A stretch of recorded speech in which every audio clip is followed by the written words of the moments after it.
کل کسی ایک 11ویں کے اوپر وہ دیکھ کے ساتھ ان کی کتاب کھول کے نماز کا طریقہ بھی بتا دیا جائے نا، کہ یہ جس کی ہم نام کے اوپر 11ویں پکا پکا کے کھا رہے ہیں اتنے سالوں سے، وہ نماز اس طریقے پہ نہیں پڑھتے تھے جس طریقے پہ یہاں پہ 11ویں کھانے والے پڑھ رہے ہیں.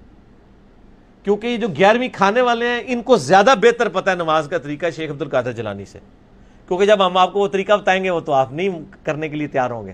تو اس کا مطلب ہے کہ شیخ عبد القادر جیلانی کو نماز کا طریقہ نہیں آتا تھا، آپ کو وہ طریقہ زیادہ بہتر آتا ہے. تو یہ بھی کو کہنے کے لیے تیار نہیں ہے. اس کے انہوں نے ٹوٹکے بنایا، او جی عملی تھے. پوری اس کتاب میں کہاں انہوں نے لکھا ہے میں حملی ہوں؟ آپ کے کلیم کر لینے سے حملی ہو جائیں گے وہ.